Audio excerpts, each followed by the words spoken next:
These are the plaintiffs, William and Sarah Lieberman. William says he hired the defendant to power wash his front path to get rid of the weeds and moss that was growing between the cracks and paid him in full, but the job wasn't completed.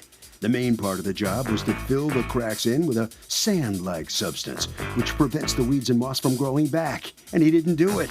Time and time again, they called asking for the job to be completed, and time again, they were told the big blow-off. So here they are. They're suing for $1,500, the amount they paid.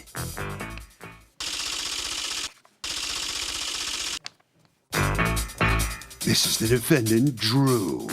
He says he works on the plaintiff's heating and cooling system in their house, and they asked him to power wash their pavers to rid them of weeds and moss. He told them the pavers weren't installed properly because no liner was present, and also told them the weeds would grow back, which they did. Now it's his fault? He thinks not.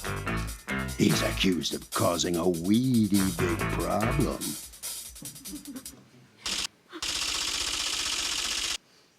All parties, please raise your right hands.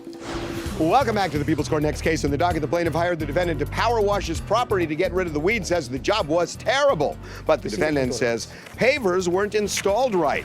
It's the case of you crack me up. Thank you, Douglas. William and Sarah Lieberman? Yes. You are suing Drew. You've asked to be referred to only by your first name, Drew, and to not mention your company name, for $1,500 that you paid him to do some work that, according to you, they did not finish. Correct. All right, what happened? So back in May, we hired Drew and his brother to come and do some work for us on the air conditioning unit. And while they were there... On what? On our air conditioning unit. Okay. And while they were there... That's actually what your profession is, right? Your HVAC guys? That's correct, Your Honor. Okay. While they were there, I asked them, did they know anybody that could do power washing? They said, yes. We happen to have started our business doing power washing. So we can power wash the pavers in the back and in the front of the house. We have a lot of pavers.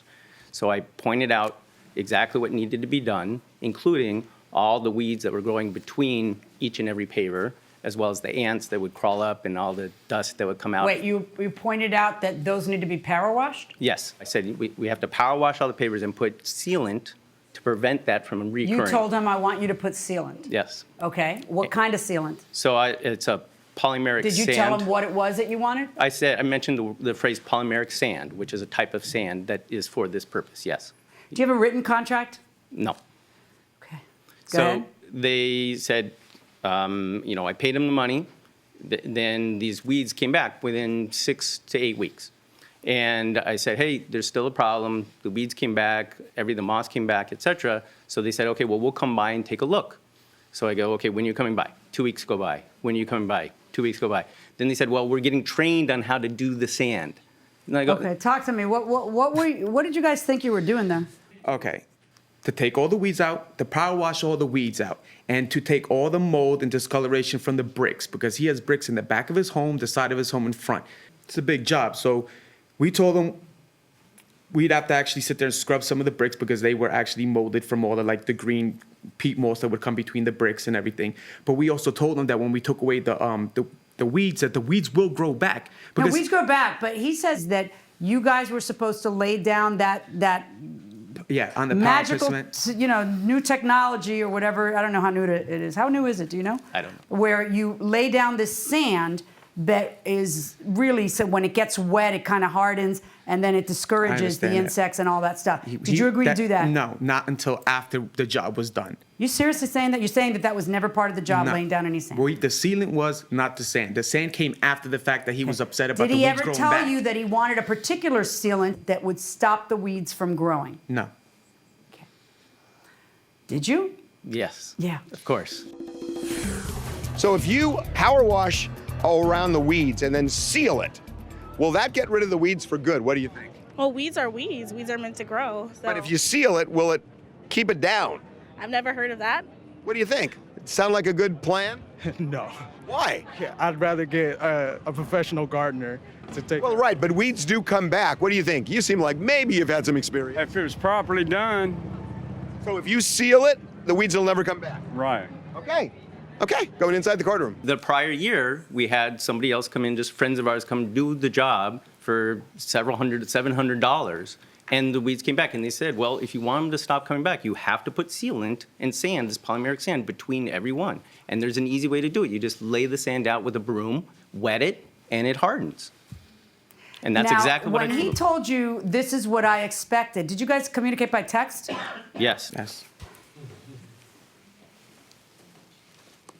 So how long did what they do last? 4 weeks. 4 weeks before you started telling them, hey, weeds are growing back? Yep. Okay, you send him a text that says, I'm on the landscaper's job site now. He's teaching me to lay the sand now. I'll call you at the end of my school day. Explain that sentence. That would be my partner. He was talking to him at that time. So we could learn how to do it, because when we went back after the fact that after the time that we did the job, we went back as a courtesy because he said the weeds grew back. That's when he came up with the whole putting the sand between the bricks. We didn't know how to do that. We're not landscapers. Like I said, we're HVAC company. This is when he brought up and told us the opportunity. Apparently you guys are agreeing to do that. We were talking about it because we had to learn how to do it. But then again, no. this You're comes more up. than talking about. You're making several appointments for it. You're making like 6 appointments that you failed to appear to. Who are you talking to? Is his partner or him? I don't know. It's that number. Would be my partner. Where's your partner? Right now, he's in the hospital. Oh, sorry to hear it. Yeah. All right, he's got a good reason for sending you.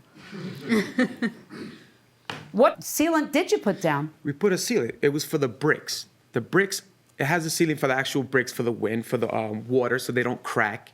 The sealant costs like 5 gallons. It's almost like $80 5 gallons of it.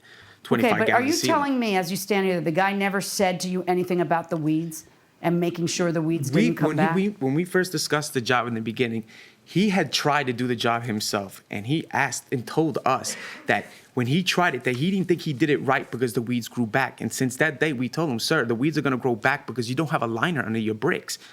Everyone knows that. That's just common sense. You can't stop what God intended for the nature to No, do. you can. But you can stop when it. That's what this sand does. It's not regular sand. It's like a sand with these composites and this plastic and everything else. And then once it gets wet, it hardens. No, I understand what it is. So I just don't understand why you guys just didn't finish it if you kept telling me you were going to. Like I said, the first original And why should they pay back $1,500. $1,500 when they still ended up spit polishing all your stuff? Well, only because I have to redo it again. Well, but is there no value to what they did where you would be asking for $1,500? I mean, It was supposed to they said this would do you last for even know years. what that product you want costs? Like, in other words, with this other person who's charging $2,200, That's did you with the cost of the specify the sand. product you wanted? I specified polymeric sand, but that's not a brand name. That's just That's the generic. I'm going to order you to return the $1,500. And I'll tell you what kills you, all of these texts that I'm reading from your partner. Even where after the he's- fact that... No, I'm not listening to you. Tell me what your partner would tell me if your partner was here. Your partner's not No, here. I'm just saying for myself, though, even after the fact that he wrote us those messages months after the job was done. See, the problem is he says he always told you he wanted that polymer sand. You say he never told you. You have no contract. So even after I showed No, stop him- talking and listen. All right. He has no contract. I have to decide which of you is telling the truth. They tell me they already spent that last year and the weeds came back. So they know what they wanted, that they wanted the sand as a sealant, okay? And then I have your partner acting as though it is part of his job. He's not acting as though he's going to renegotiate. He's acting as, oh, sorry, the dog ate my homework. I got to get over there. I'm learning how to do it now. That's how he's acting. My verdict is for the plaintiff and the amount of the $1,500. Good luck, folks. And so it's an all or nothing decision for the judge and nothing for the defendant side. What's your reaction to this? What's fair is fair. What are you going to do? I didn't have the contract. I need the proper paperwork. That's it, like I say. Yeah. This is a courtroom. That's called evidence. Yep. Okay. All right. All right. Right down this way. Unfortunate for him because you win your case. What's your feeling here? It was good. It's a lesson to be learned that you have to have everything in writing, and you have to trust the person that's doing the job is going to do the job they say they're going to do and agree to what they're going to do. Mm-hmm. Yeah. And so what do you have in writing? Well, I have enough, but next time I'm going to make sure I get everything written down. You've been saying that here for 36 years. I know. It's true. Harvey? Okay, I know you always can't do it, but whenever possible, hire a licensed contractor. They're bonded, all sorts of reasons. It's a better idea. That will do it for this case. Litigants for the next case on the way into the courtroom right now.